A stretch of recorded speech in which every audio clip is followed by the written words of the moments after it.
there, Superhost. My name's Kayla and I'm your host today. I will be going over pros and cons to running a short-term rental or Airbnb in my case. Let's get to it.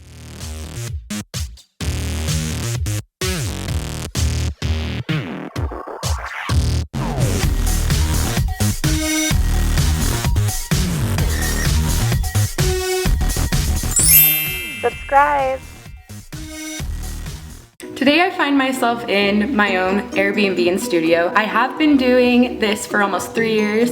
I built my own journey with my husband. There's been a lot that's come with it, pros and cons, and so that's exactly why you clicked this video today. I created this channel because I think of the beginner me when I first opened up my short-term rental and started off on Airbnb. When I think back, I remember feeling so nervous about jumping into something like this, and I'm sure that you may have felt the same. So let's go ahead and start off with the cons. First, you're gonna have rule breakers. There are gonna be those handful of people that really don't take the time to look through the description in your listing. This makes it hard when you aren't allowing pets, you have an age restriction like not having anyone 12 and under stay in your space, or any other factors that really are important to staying in your spot. For example, one thing that I do run into a lot is guests overlooking the amount of people that can stay in my loft. It makes for a beautiful, cozy stay for 2 people. We have lots of glass items that could easily be broken. Of course, you are going to come across people who don't fully read your description. They will happen all the time.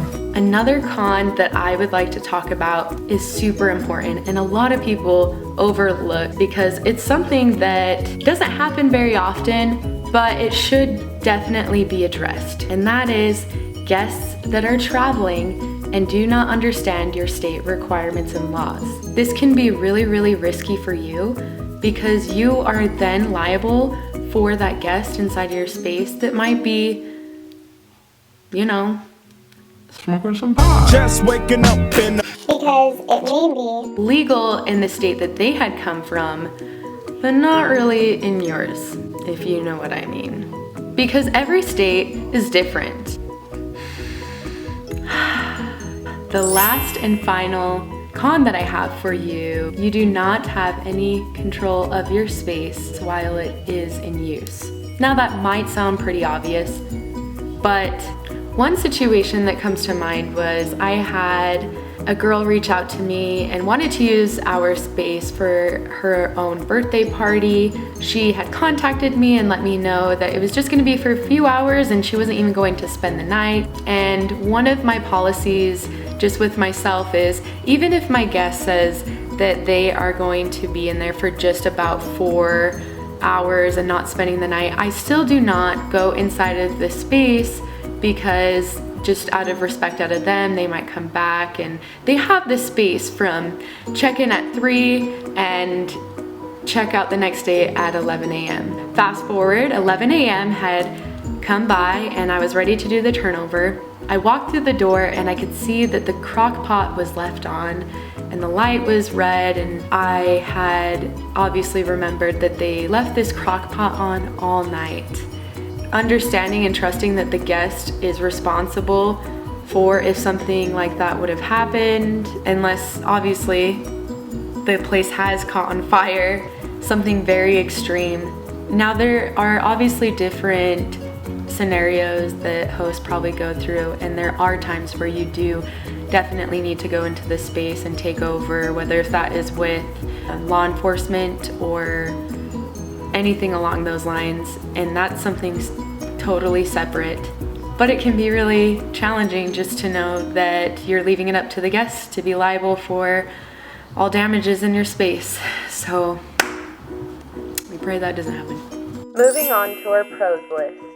One pro that I put on my list is, say you didn't want to manage it, answering messages, hiring a cleaner, making sure that all those liabilities were not on you. You could hire a management company and they would be the ones that could take over the job for you. And I'll go ahead and start right here that when hiring a management company, it is important to realize that they do take a lot of the revenue out of your bookings, and that is personal to you and your schedule if you can manage to do it on your own or not. If you can hire somebody to do the job for you and still make good money, I'd say it's a pretty good gig. My next pro is you can make your own schedule. With owning your own short-term rental, you are the boss. You're the one who makes the decisions as to if somebody can stay the night or not by blocking it off ahead of time, or this can be something that is great for people who do have crazy schedules and they just want to rent it out here and there and get some extra cash. So having that schedule flexibility is amazing. I mean, you can't beat not working that 9 to 5, and the most physical work that you'd be doing is between your check-in and check-out time if you're cleaning it on your own. So, gotta say, it's great having my own schedule.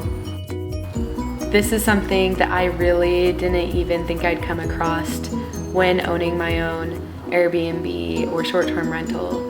I find myself to be someone who kind of keeps to myself and has just probably a handful of friends and doesn't really branch out at times. And so when I jumped into having my own short-term rental, it really surprised me that my guests have become friends.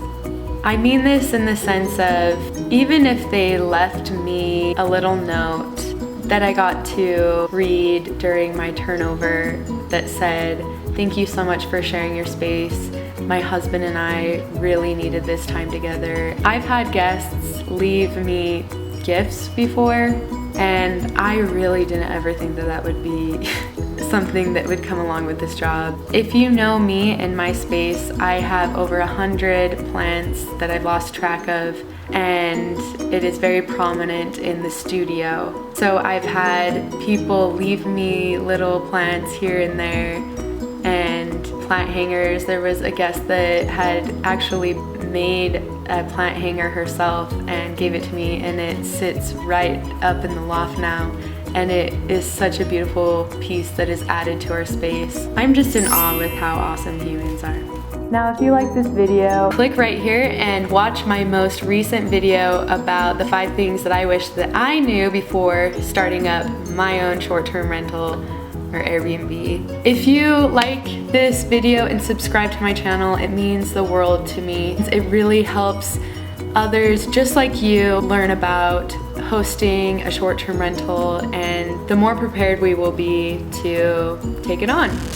So from host to host, I hope that you enjoyed this video, and I'll see you next Monday. Bye!